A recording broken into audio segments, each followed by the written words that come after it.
구독자 여러분 안녕하십니까. 오늘은 지방간에 대해서 말씀드리겠습니다. 오른쪽 그림 보시면 정상 간과 간 조직 사진이 보이고, 오른쪽은 지방간 때문에 약간 커져 있는 간과 안쪽에 조직이 하얀색 지방으로 가득 차 있는 지방간 소견을 보입니다. 지방간은 간에 지방이 침착된 상태를 말하는 것이고, 이 지방간을 과거에는 가볍게 생각한 때도 있었습니다. 그런데 그렇지가 않다는 것입니다. 지방간을 진단받으셨으면 당뇨에 대한 피검사를 꼭 받아보셔야 합니다. 왜냐하면 지방간이 있는 사람에서 당뇨나 당뇨 전 단계인 경우가 아주 많이 발견되기 때문입니다. 왜 그럴까요? 당뇨와 지방간의 발생 원인이 비슷하기 때문입니다. 지방간을 가볍게 여기는 사람이 있는데요. 잘못 생각한 것입니다. 왜냐하면 지방간이 있는 사람에서 심근경색, 뇌경색, 동맥경화성 플라크, 치매까지 많은 질환이 증가한다는 사실이 밝혀졌습니다. 그러므로 지방간을 건강검진에서 진단받으셨다고 하면 당뇨검사, 또 동맥경화성 질환, 이 검사도 꼭 받으셔서 미리 대비하시기를 바랍니다. 지방간이라는 것은 초음파로 진단하는 질병입니다. 간세포 내에 중성지방이 증가한 상태를 말합니다. 간은 초음파로 보면 약간 검은색으로 보이는데요. 지방은 흰색으로 보이고, 그래서 지방간은 약간 흰색 색조를 띱니다. 정도에 따라서 경도, 중등도, 중증 이렇게 분류합니다. 여기 보시면 초음파 사진인데, 여기 신장, 콩팥의 사진이고, 여기가 간입니다. 이 간의 색조와 신장의 바깥쪽 부분의 색조가 비슷하면 이 지방간이 없는 것입니다. 여기 보면 지방간이 있는데, 여기는 여기 신장의 이 색조보다 확실하게 차이가 납니다. 여기가 더 검게 보이죠. 그래서 지방간은 이렇게 흰색 색조를 띠고, 그 지방이 많이 침착되면 중증으로 분류할 수 있습니다. 과거에는 지방간을 심각하게 생각하지 않았었던 때도 있었습니다. 그런데 지금도 가볍게 생각하는 분들도 많이 있습니다. 그런데 그렇지가 않습니다. 지방간이 진행되면 지방간염, 간경화까지 올 수 있습니다. 실제로는 간경화가 되기 훨씬 전에 당뇨병이 자주 나타납니다. 그리고 심장병, 뇌경색 등도 지방간이 없는 사람에 비해서 훨씬 많이 나타납니다. 그리고 지방간 환자에서는 고지혈증이 잘 조정이 안 됩니다.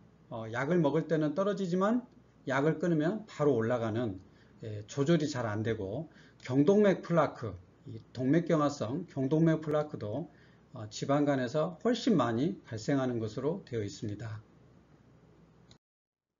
지방간 원인이 당뇨와 비슷합니다. 과거에는 알코올성 지방간이 많았는데 지금은 비알코올성 지방간이 훨씬 많습니다.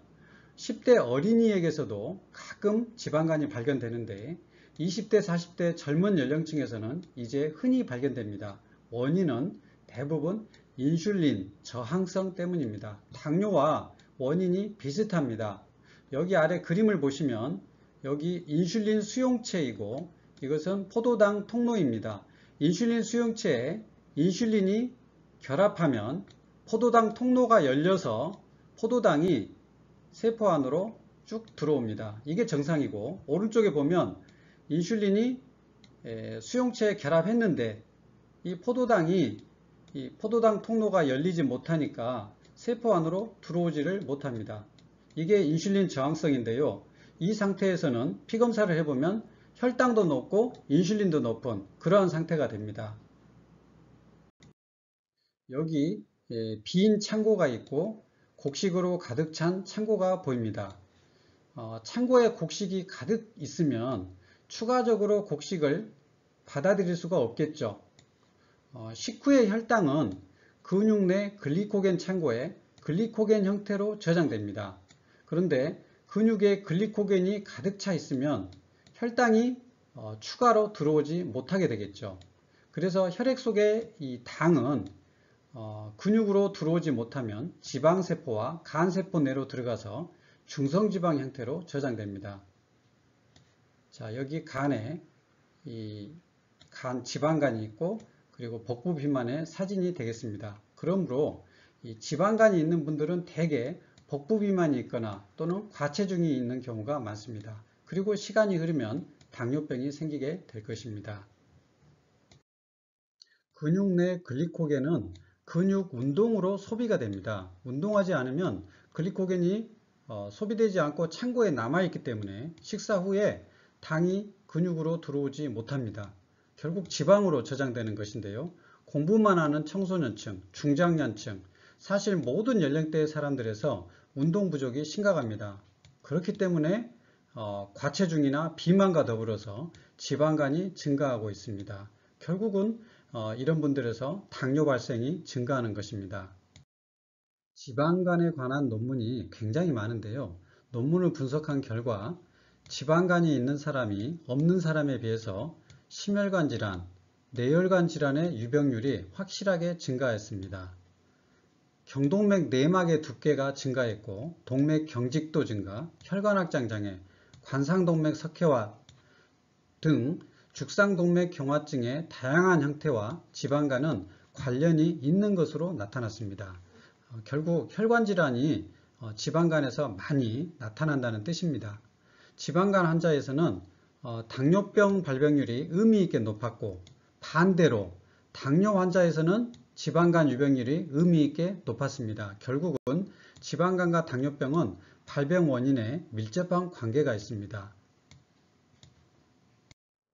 지방간은 고기나 지방질을 많이 먹어서 생기지 않습니다. 탄수화물을 많이 먹어서 생깁니다.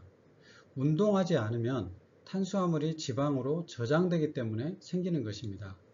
과체중이거나 당뇨가 있는 분은 지방간이 동반된 경우가 많습니다. 과체중, 당뇨, 지방간 이 세 가지 원인이 비슷하기 때문입니다. 지방간이 있다면 어떻게 하면 치료할 수 있을까요? 당뇨 치료와 동일합니다. 당뇨의 식이조절과 운동을 병행하시면 지방간도 해결됩니다.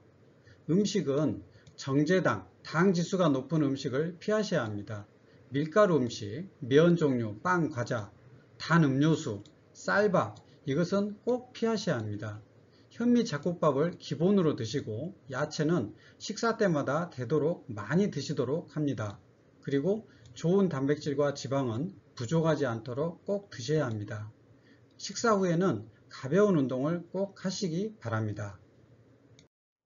일주일에 3회에서 5회 정도 30분 정도 땀 흘리는 운동을 추천합니다. 식후 1시간 이내에는 가급적 운동을 안 하시는 게 좋습니다. 왜냐하면 소화기관에 연동운동이 일어나기 때문에 달리기처럼 과격한 운동은 소화에 지장을 줄 수 있기 때문에 피하셔야 합니다. 식사 직후에 운동하는 것은 걷기나 실내 자전거 등 가벼운 운동은 가능합니다. 나이 드셔서 달리기를 못 하시는 경우가 많습니다. 관절에 무리가 가지 않는 범위에서 가능한 운동을 찾으셔야 합니다. 걷기, 빠른 걸음 걷기, 자전거, 가벼운 줄넘기, 천천히 달리기, 맨손 체조 등 어떤 형태든 운동은 유익합니다. 운동 방식은 유튜브에 사실 많이 나와 있어서 자신에 맞는 운동을 찾을 수가 있겠습니다. 나이가 들수록 근감소가 자연적으로 진행되는데요. 따라서 유산소 운동과 함께 근육을 키우는 웨이트 운동도 함께 병행하셔야 합니다. 여기 그림은 운동 전에 근육 속에 이 글리코겐, 이 포도당의 저장 형태죠. 이 글리코겐이 빨강색으로 염색되어 있는데 운동한 후에는 이 글리코겐이 많이 소비가 되기 때문에 이 빨강색이 많이 옅어졌습니다.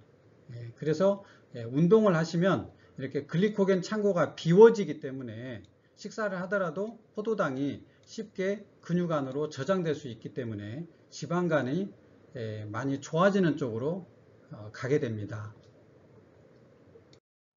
마지막 슬라이드입니다. 정리하겠습니다. 지방간을 진단받으셨으면 운동하고 음식 조절 이 두 가지를 해야 되는데요. 운동은 식전 운동, 식후 운동 모두 유익합니다. 하지만 절대 무리는 하시면 안 되겠죠. 그리고 땀 흘리는 유산소 운동, 그리고 웨이트, 근력을 키우는 운동 같이 하는 것이 원칙입니다. 식후 산책은 매우 유익합니다. 운동을 너무나 못하겠다. 최소한 식후 산책이라도 20-30분 정도 하시면 식후에 최고 혈당을 내려주고 또 인슐린 저항성도 개선해 주기 때문에 식후 산책을 꼭 하시기 바랍니다. 이것만 하셔도 최소한 지방간이 더 진행하지는 않고 약간은 좋아지는 쪽으로 갈 것입니다. 음식은 기본적으로 당 지수가 높은 음식을 드시면 안 됩니다. 모든 단 음식은 절제하셔야 합니다. 야식은 지방간의 지름길입니다. 야식은 정말 피하셔야 합니다. 그리고 밀가루 음식, 그리고 흰밥 대신은 잡곡밥을 드셔야 되는데 당 지수가 쌀밥 70, 찹쌀밥 75, 현미밥은 55로 현미밥이 훨씬 낫습니다. 여기에 콩이나 조를 섞으면 당 지수가 55보다 더 내려가겠죠. 그리고 찹쌀밥은 쌀밥보다 당 지수가 더 높습니다. 이 찹자가 들어가는 이 곡식은 당 지수가 대체로 높습니다. 이 찹자 들어간 음식은 안 드시는 것을 추천합니다. 그리고 국민 간식으로 옥수수, 감자, 고구마가 있는데 안타깝게도 당 지수가 무지막지 높습니다. 군고구마 90, 찐감자 93, 옥수수 75. 보통 70이 넘으면 당 지수가 높다고 하는데 매우 높습니다. 당 부화 지수라는 게 있는데요. 그건 조금 낮긴 하지만 당 지수가 너무 높아서 이것도 절제하셔야 합니다. 그리고 야채는 아무리 먹어도 아무리 강조해도 지나치지 않을 정도로 야채는 많이 드셔야 합니다. 첫 번째는 당 흡수 속도를 낮추기 때문에 유익하고 비타민, 미네랄이 풍부합니다. 양질의 단백질이 대부분 부족합니다. 탄수화물은 부족하지 않은데 단백질이 부족한 경우가 많이 있습니다. 그래서 단백질은 나이가 드시면 근육이 감소돼서 안 좋기 때문에 꼭 필요하고 또 공복감을 방지해 주기 때문에 오랫동안 배부른 상태를 유지할 수 있습니다. 단백질은 프라이팬에 튀기거나 또는 불에 직접 굽는 그런 요리 말고 수육 또는 좋은 계란 이런 것을 추천합니다. 이상으로 지방간에 대해서 말씀드렸습니다. 모든 국민의 건강을 내과 의사 사이먼이 기원 드립니다. 감사합니다.